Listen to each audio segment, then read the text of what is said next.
오늘 본문은 열처녀 비유입니다. 이 열처녀 비유의 결론은 13절입니다. 그런즉 깨어 있으라, 너희는 그 날과 그 때를 알지 못하느니라. 그런데 이와 같은 말씀이 여기에 처음 나온 것은 아닙니다. 앞서 24장 32절 이하의 말씀은 무화과 나무 비유인데, 이 비유에서 인자가 가까이 올 날과 때에 대해서 24장 36절은 이렇게 말씀하지요. 그러나 그 날과 그 때는 아무도 모르나니 하늘의 천사들도 아들도 모르고 오직 아버지만 아시느니라. 좀 더 내려가서 24장 42절에서는 어느 날에 너희 주가 임할는지 너희가 알지 못하기 때문에 깨어 있으라고 했습니다. 그리고 44절에서는 너희도 준비하고 있으라, 생각하지 않은 때에 인자가 오리라고 했습니다. 더 이제 이어서 25장 이 첫 부분에서 열처녀 비유가 나오는데, 앞에서 말씀한 바와 같은 내용으로 비유를 끝맺습니다. 그런즉 깨어 있으라, 너희는 그 날과 그 때를 알지 못하느니라. 그리고 이어서 그 다음에 달란트 비유가 나오는데, 거기에서도 주인이 돌아오는데 돌아오는 날과 때는 종들이 모른다고 했습니다. 그러므로 24장에서 세상의 종말에 대하여 예수님의 재림의 때에 일어날 여러 가지 징조들에 대해서 설명한 후에 드디어 예수님께서 다시 오시는데 오시는 목적은 심판입니다. 그 심판을 25장에서는 구분이라는 단어로 표현을 했습니다. 25장 31절에서 34절 성경을 펴서 한번 보시겠습니다. 인자가 자기 영광으로 모든 천사와 함께 올 때에 자기 영광의 보좌에 앉으리니 모든 민족을 그 앞에 모으고 각각 구분하기를, 목자가 양과 염소를 구분하는 것 같이 하여 양은 그 오른편에 염소는 왼편에 두리라. 그리고 그 구분의 결과에 대해서 34절은 말씀하기를, 그 때에 임금이 그 오른편에 있는 자들에게 이르시되 내 아버지께 복받을 자들이여, 나와 창세로부터 너희를 위하여 예비된 나라를 상속받으라 그랬습니다. 심판날에, 즉 예수님께서 다시 오시는 날에 오른편에 있는 양은 창세로부터 예비된 나라, 즉 하나님의 나라 천국을 상속받습니다. 이 지금까지의 내용을 정리하면 세 가지죠. 첫째는 예수님 다시 오십니다.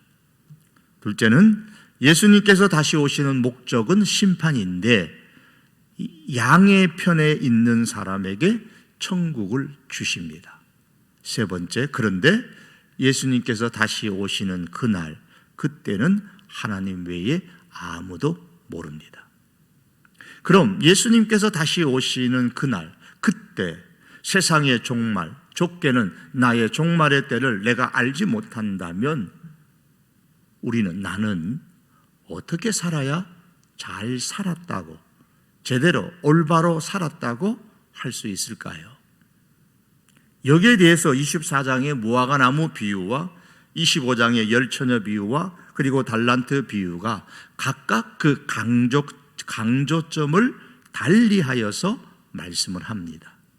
그럼 본문인 열처녀 비유에서는 무엇을 강조하고 있을까요? 이 점에 대해서 오늘 이 시간에 함께 생각하기를 원합니다. 오늘 읽은 이 본문은 유대인들의 결혼 이야기로 시작합니다. 한국인의 그 현대식 결혼식에 대해서 그 분위기를 한번 이야기해 보라 그러면 말하는 사람마다 조금은 차이가 있겠지만은 전체적인 그림은 대부분 비슷할 겁니다. 신랑이 들어오고 신부가 들어오고 혹은 같이 들어오고. 우리는 한국 사람이기 때문에 한국인들이 하는 결혼 풍습에 대해서 잘 알고 있습니다. 마찬가지로 예수님은 유대인이라면 누구나 다 알고 있는 유대인의 결혼식 풍습을 예로 들어서 천국 이야기를 말씀하면서 어떻게 사는 것이 잘 사는 것인가에 대해서 말씀하고 계시는 겁니다. 그러면 예수님 당시에 유대인이라면 누구나 다 쉽게 이해할 수가 있겠죠. 유대인의 결혼 풍습은 지금 우리와는 다릅니다. 유대인들은 결혼잔치를 2번 하는데 한 번은 신부집에서, 한 번은 신랑집에서 합니다. 먼저는 이 신랑이 신부집을 가서 거기서 잔치를 하고 그 후에 신부를 데리고 신랑의 집으로 가서 또 이제 잔치를 합니다. 그런데 신랑이 신부집에 갈 때는 낮에 가는 것이 아니고 보통 저녁에 갑니다. 그리고 신부집에서는 신부 들러리를 세워 신랑을 기다리다가 신랑이 올 때에 맞이합니다. 본문에서는 신랑을 맞이하는 일을 열처녀가 하는데 신랑을 위한 들러리들입니다. 그들이 하는 일은 신랑을 맞이하여서 잠치에 참여하는 것인데 열처녀 중에 신랑을 맞이하지 못하고 잠치에 참여하지 못한 사람들이 발생했습니다. 왜 잔치에 참석하지 못하게 되었을까요? 그리고 반대로 참석한 처녀들은 어떻게 했기에 잔치에 참여할 수가 있었을까요? 이것이 오늘 이 시간 우리가 관심을 두고 살펴보아야 할 초점입니다. 다른 내용들이 있지만 이 부분을 가지고 이 시간에 생각을 하려고 합니다. 예수님은 열처녀 비유를 말씀하시면서 왜 신랑이 밤중에 왔다고 하였을까요? 보통은 저녁에 오는데 말입니다. 6절에 보시면 밤중에 소리가 나되 보라 신랑이로다 맞으러 나오라 그랬습니다. 신랑이 밤중에 왔다는 것은 몇 가지 의미를 제시합니다. 먼저는 신랑이 밤중에 왔다 하는 것은 보통 생각하는 시간을 벗어난, 일반적인 생각을 벗어난 의외의 시간에 갑자기 왔다는 뜻입니다. 이처럼 예수님께서 다시 오시는 때 역시도 우리의 생각, 우리의 상상을 초월하여 갑자기 오실 것입니다. 6절에 보면 보라 신랑이로다 그랬습니다. 이 표현은 저녁 무렵이 되어서 신랑이 오시겠구나 기다리다 지쳐서 무방비 상태에 있을 때 갑자기 왔다는 그런 뉘앙스가 담겨 있습니다. 열처녀 비유에서 우리가 오해하는 것 중에 하나는 미련한 다섯 처녀는 신랑을 기다리다가 잠을 잤고 슬기 있는 처녀는 자지 않고 깨어서 끝까지 기다렸다가 신랑을 맞이하게 되었다라는 생각입니다. 그러나 그렇지 않습니다. 5절에 보시면 신랑이 드디어 오므로 다 졸며 잤다 그랬습니다. 열처녀 모두가 신랑이 올 때 자고 있었습니다. 슬기 있는 다섯 처녀들도 깨어 있었던 게 아니에요. 그들도 역시 졸고 자고 그랬습니다. 곧 오시겠지 하면서 긴장하고 기다렸는데 오시지 않는 겁니다. 그러다 긴장이 풀리고 슬슬 시간이 밤중이 돼가니까 졸리고 깜빡 잠이 들었는데 신랑이 갑자기 온 것입니다. 신부 들러리들이 신랑을 기다리는 것이 쉽지 않다는 거예요. 이것처럼 우리 성도들이 다시 오실 예수님을 기다린다는 것은 쉬운 일은 아닙니다. 그런데 오늘 본문은 이것을 강조하려고 하는 건 아닙니다. 두 번째입니다. 신랑이 밤중에 왔다는 것은 사람들의 영성이 다운되었다는 것을 뜻합니다. 예수님께서 처음 세상에 오셨을 때의 상황에 대해서 성경은 이렇게 말씀합니다. 빛이 어두움에 비치되 어둠이 깨닫지 못하더라. 빛 대신 예수님께서 세상에 오셨을 때 세상의 영적인 상태는 어떠냐? 어두웠다는 거예요. 따라서 세상이 예수님을 알아보지를 못했습니다. 10절에 보시면 요한복음 1장 10절에 세상이 그를 알지 못하였다고 했습니다. 그리고 11절에 가면 자기 땅에 오매 자기 백성이 영접하지 아니하셨다고 했습니다. 그만큼 영적으로 영성이 어두운 때였습니다. 신랑 되신 예수님께서 밤중에 오신다는 것은 이것처럼 세상은 예수님을 알지 못합니다. 영접하지도 않습니다. 그만큼 예수님께서 다시 오실 때에도 세상 사람들은 물론이요, 우리 교인들의 영성조차도 많이 다운되어 있을 것입니다. 이 모습은 마태복음 24장 37절 38절에서 노아의 때와 같다는 말로 표현을 합니다. 노아의 때와 같이 인자 이맘도 그러하리라. 홍수전에 노아가 방주에 들어가던 날까지 사람들이 먹고 마시고 장가들고 시집가고 있었다고 했죠. 노아 심판이 있을 때까지, 심판이 막 임하는 그때까지 사람들이 먹고 마시고 장가들고 시집가는 일에만 관심이 있었습니다. 다시 말해서 세상사에만 관심이 있었지 영적인 일에 대해서 관심이 없었다는 거죠. 예수님께서 다시 오실 때가 밤중이라는 것은 바로 이와 같이 사람들의 영성이, 그 관심이 영적인 일에 없고 오직 세상 사는 것에만 관심이 있게 될 것입니다. 세상 종말을 준비할 시간을 세상 것을 즐기는 데만 사용합니다. 세상 종말을 준비할 물질을 세상 것을 즐기는 데만 사용합니다. 그리고 그렇게 살아가는 것이 지혜로운 것이고 지극히 잘 사는, 제대로 올바른 사는 모습이라고 생각을 합니다. 어떤 분이 이 시대를 트로트 시대라고 했습니다.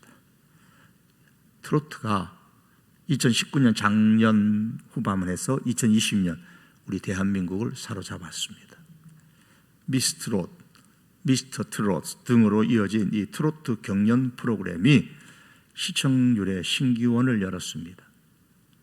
미스터 트롯 10회에 33.8%까지 시청률이 치솟았다라는 글을 봤습니다. 최고의 시청률입니다.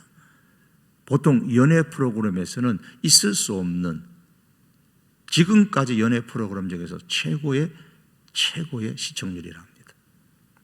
이 새롭게 떠오른 트로트 스타들의 그 유튜브는 수백만 클릭이 기본입니다.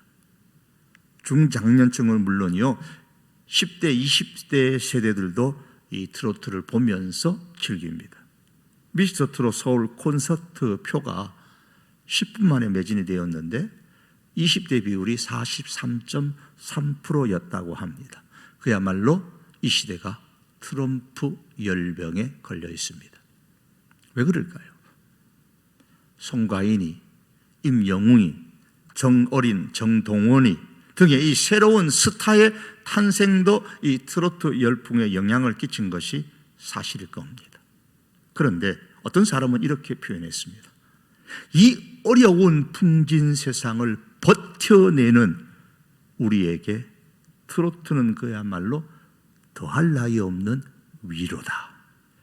일상에 지친 우리 어깨를 다독여준 정서적 동반자요 친구다.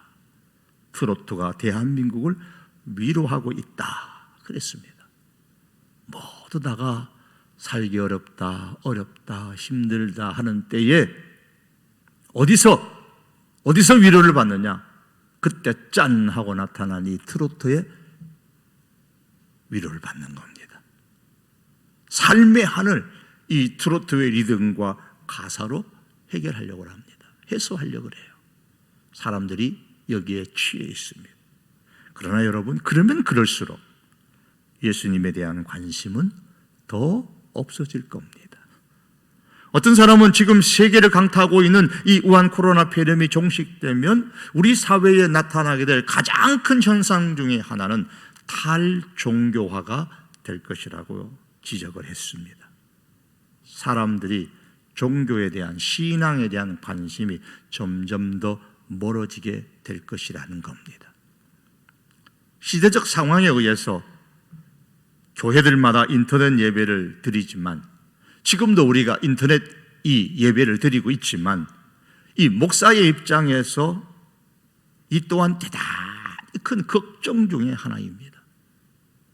모든 성도들이 다 그렇지는 않겠지만 이 사람의 습성상 보다 편한 예배를 선호하는 그런 경향이 이전보다 더 크게, 더 많이 나타나서 인터넷 예배를 선호하는 교인들이 더 많이 생길이 되지 않겠느냐, 그런 생각에 마음이 답답한 겁니다.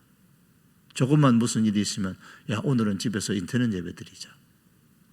오늘 교회 가기 먼데 조금 늦은 것 같은데 그냥 집에서 우리끼리 인터넷 예배 드리자. 인터넷 예배는 말 그대로 전시적 상황에서 어쩔 수 없이 우리가 선택한 최고의 방편일 뿐이지, 이 인터넷 예배에는 여러 가지 함정이 함께 깔려 있다는 사실을 우리가 알고 지금 인터넷 예배를 드려야 됩니다. 그만큼 오늘 이 시대 우리의 영성은 점점 더 탈종교와 탈교회화 될 가능성이 충분히 있습니다. 이 모든 것은 세상이 영적으로 뭐가 돼요? 더 밤중이 되어가는 모습입니다. 신랑 되신 예수님께서 이런 밤중에 오신다고 하셨습니다. 옛 우리의 선배 성도들은 하늘에 흘러가는 저 구름을 바라보면서 우리 주님 언제 오시려나 라는 생각에 예수님 다시 오심을 사모하며 기다렸는데, 이렇게 예수님 다시 오심을 사모하며 기다리는 사람들이 점점점 줄어들고 많은 사람들의 영성이 더욱더 가라앉게 되어져서 마침내 예수님을 찾지 않고 예수님을 영접하지 않는 사람들은 더더욱더 많아지게 될 것입니다. 사랑하는 성도 여러분, 기억하십시다. 예수님은 밤중에 갑자기 오십니다. 그렇기 때문에 우리는 예수님을 사모하고 기다림에 있어서 지치지 말아야 합니다. 시대가 밤일수록 우리의 영성은 밤하늘을 비추는 저 달과 별처럼 더욱 반짝거려서 예수님을 사모하고 예수님께 집중하며 살 수 있기를 바랍니다. 본문에는 10처녀가 신부의 들러리로 등장을 하는데, 그 중에 슬기 있는 5처녀는 신랑을 맞이하여 잔치집에 들어가게 되고, 미련한 5처녀는 신랑을 맞이하지 못했고 결국은 잔치에 들어가지 못하게 됩니다. 그런데 어떻게 5처녀는 신랑을 맞이하게 되었고 5처녀는 신랑을 맞이하지 못하게 되었을까요? 2절에서 4절의 말씀입니다. 그 중에 5은 미련하고 5은 슬기 있는 자라. 미련한 자들은 등을 가지되 기름을 가지지 아니하고 슬기 있는 자들은 그릇에 기름을 담아 등과 함께 가져갔더니, 미련한 5처녀는 등만 준비했습니다. 8절에 보면 미련한 5처녀가 말하기를 우리 등불이 꺼져가니라고 말한 것을 볼 때에 미련한 5처녀가 가지고 간 등에는 기름이 담겨 있었습니다. 슬기 있는 처녀들도 등을 준비했습니다. 그런데 기름이 담겨 있는 등만 준비한 것이 아니라 그릇에 따로 기름을 담아가지고 갔습니다. 4절에 슬기 있는 자들은 그릇에 기름을 담아 등과 함께 가져갔다고 했습니다. 등에 기름이 담겨 있는 것은 물론이요, 여분의 기름까지 준비했다는 말입니다. 이를 볼 때에 이 미련한 5처녀도 기름이 담긴 등을 준비했고 슬기 있는 5처녀도 기름이 담긴 등을 준비했습니다. 다른 점은 슬기 있는 5처녀는 여분의 기름을 그릇에 따로 담아서 더 가져갔다는 겁니다. 그러므로 이 처녀들이 미련하다, 슬기롭다라는 것을 결정하는 것은 등을 준비했느냐 못했느냐의 문제가 아니죠. 기름을 준비했느냐 준비하지 않았느냐의 문제도 아니죠. 왜냐하면 미련한 5처녀도 등에 기름을 넣고 갔으니까요. 10처녀 모두 다 등을 준비했고 기름을 준비했습니다. 그런데 그뿐만이 아니라 슬기 있는 5처녀는 충분히 기름을 준비했고 미련한 5처녀 역시도 충분히 기름을 준비했어요. 10절을 보시겠습니다. 그들이 사러 간 사이에 신랑이 오므로 준비하였던 자들은 함께 혼인잔치에 들어가고 문은 닫힌지라. 어리석은 5처녀는 등에 기름이 거의 떨어져 가는 것을 보고서 어쨌든 부족한 기름을 준비하러 기름 파는 가게에 가서 충분히 기름을 준비해가지고 돌아왔습니다. 그런데 문제가 무엇입니까? 그 사이에 신랑이 왔다는 거예요. 그러니 너무 늦게 준비했다는 게 문제인 겁니다. 신랑이 오기 전에 준비했어야 하는데 신랑이 오는 시간이 지연되자 등에 있던 기름은 다 소진되어져 가고 급하게 기름가게에 달려가서 기름을 준비했습니다. 하지만 그때는 이미 늦었습니다. 기름을 더 사러 간 사이에 신랑이 왔고 혼인잔치집 문은 닫혔습니다. 결국 어리석음과 슬기로움과 미련함과 슬기 있는가의 기준은 등도 아니고 기름도 아닙니다. 그리고 충분히 기름을 준비한 것도 아닙니다. 기준은 하나입니다. 평소에 충분한 기름을 준비했느냐 아니냐의 문제입니다. 슬기로운 다섯 처녀는 평소에 충분히 기름을 준비한 반면에 미련한 다섯 처녀는 평소에 기름을 충분히 준비하지 않고 있다가 막판에 가서 뒤늦게 기름을 충분히 준비했습니다. 즉 너무 늦게 충분한 기름을 준비했습니다. 그런데 본문은 평소에 충분한 기름을 더 준비한 것을 무엇과 연결시키고 있어요? 깨어있는 것과 연결시키고 있습니다. 평소에 충분한 기름을 준비해야 하는 이유는 신랑이 언제 올지 알지 못하기 때문입니다. 마찬가지로 예수님께서 결론인 13절에서 깨어있으라 라고 말씀하시면서 깨어있어야 할 이유를 너희는 그 날과 그때를 알지 못하느니라고 했습니다. 신랑 되신 예수님께서 세상에 오실지 언제 오실지 알지 못한다는 말씀이에요. 언제 오실지 알지 못하는 거예요. 예수님께서 언제 오실지 알지 못하기 때문에 실기 있는 사람은 평소에 여분의 기름을 충분히 더 준비하였던 겁니다. 이상의 말씀을 살펴볼 때에 깨어있으라라는 말씀은 무슨 뜻일까요? 단순히 기름을 충분히 준비하라는 말씀이 아니에요. 여기서 강조하고자 하는 것은 이겁니다.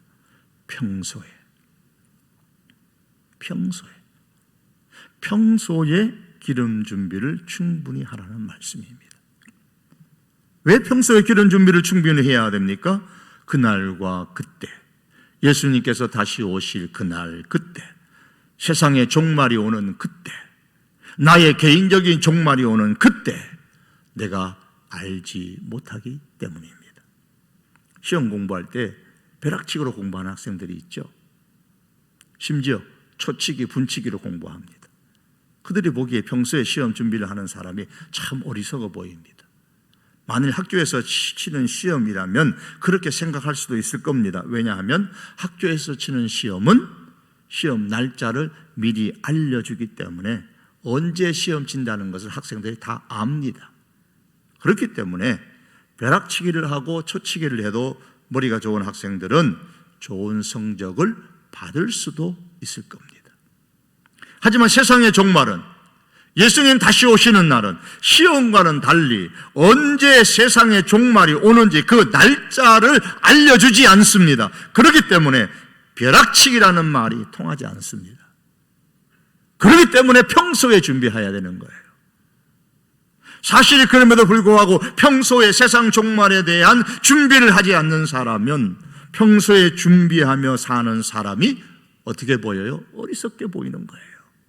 언제 오실지도 모르는데 뭘 그렇게 준비하며 시간 낭비를 하느냐고 조롱합니다. 그러면서 예수님 언제 오실지 모르기 때문에 살면서 우선 급한 것부터 해결하자 생각을 하죠. 그리고 그 급한 것은 세상 일이다라고 생각합니다. 그러다 보니까 늘 급하다고 생각하는 세상 일이 우선이 되고 평소에 세상 종말에 대한 준비, 예수님 다시 오실 그날에 대한 준비는 늘 뒤로 미루게 되는 겁니다. 예수님을 배우는 것보다 공부하는 것이 더 급하다고 여기기 때문에 예수님보다 공부가 우선이 되고, 내 자식이 교회 일에 열심히 하는 것보다 공부하는 것이 더 급하기 때문에 교회 일보다는 공부에 더 열심히 하기를 바라고 강조합니다. 예배 드리는 것보다 돈 버는 것이 더 급하다고 여기기 때문에 예배보다 돈 버는 것이 더 우선입니다. 그러면서 말합니다. 지금 예수님께서 오시지 않을 테니까, 지금 세상 종말이 오지 않을 테니까 지금 급한 것부터 먼저 해결하고 살아가는 것이 세상을 지혜롭게 사는 것이고 제대로 사는 것이고 잘 사는 것이라고 애써 자신을 위로하고 달래줍니다. 사랑하는 성도 여러분, 예수님께서 언제 다시 오실지 우리는 모릅니다.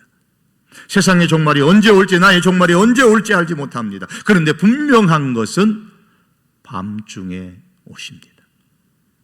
아무도 생각하지 못한 때에 오십니다. 우리의 생각을 뛰어넘는 때에 오십니다. 설마 지금 오실까라고 생각하는 그날에 오십니다. 그렇기 때문에 충분한 기름을 평소에 잘 준비하며 사십시다.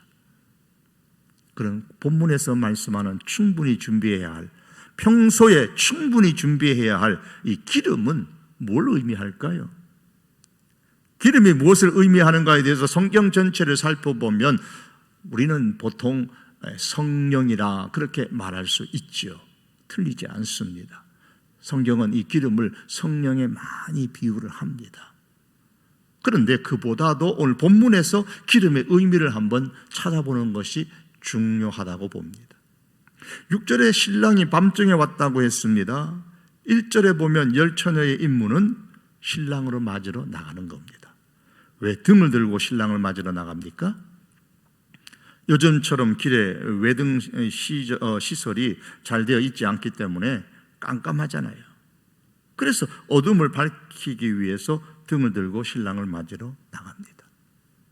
그런데 뒤늦게 충분한 기름을 준비한 5 처녀는 신랑이 올 때 신랑을 맞으러 나가지를 못했습니다.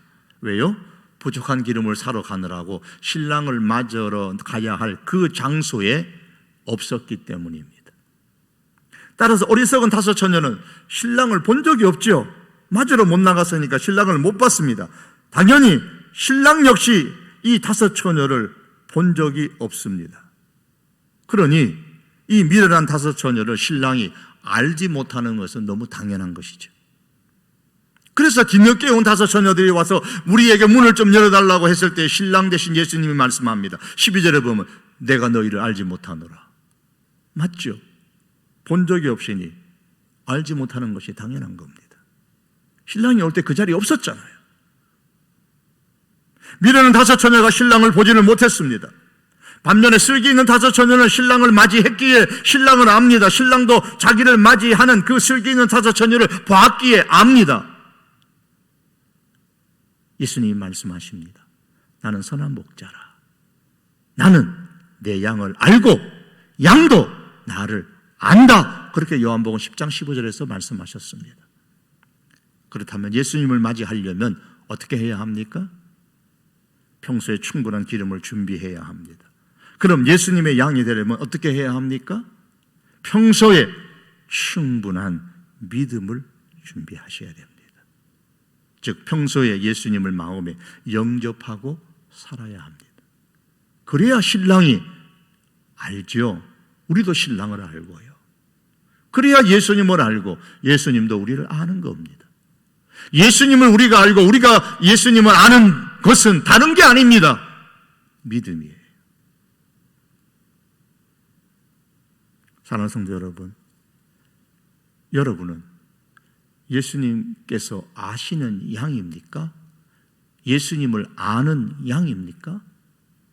예수님께서 말씀하시기를 양들이 그의 음성을 아는 거로 따라오되, 그의 음성, 목자의 음성을, 예수님의 음성을 아는 거로 따라옵니다.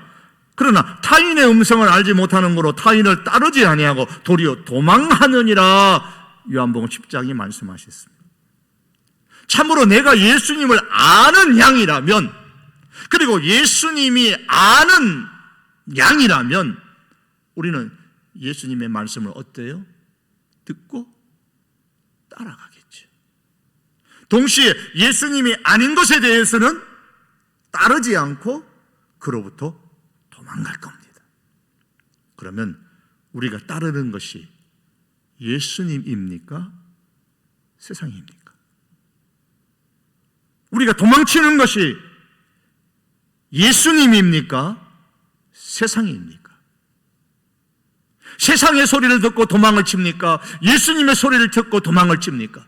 예수님의 소리를 듣고 따라갑니까? 아니면 세상의 소리를 듣고 따라갑니까? 평소에 예수님을 따르고 세상에 대해서는 따르지 않는 우리들이 될 수 있기를 바랍니다. 평소에 우리의 영성을 방해하는 것들에 대해서는 도망하는 우리들이 될 수 있기를 바랍니다. 이런 믿음이 우리들에게 있기를 원합니다. 예수님 오실 때에 하지요.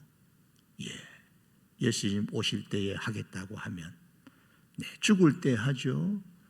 죽을 때 하겠다고 하면 그때는 너무 늦습니다.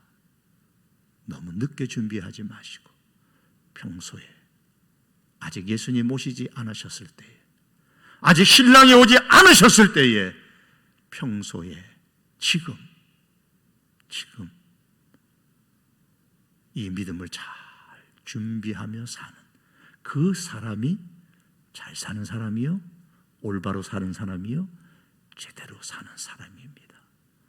저와 여러분들이 이렇게 평소에 믿음 준비를 잘하며 살아가는 하나님의 귀한 양들, 하나님의 백성들이 될 수 있기를 주님의 이름으로 축복합니다.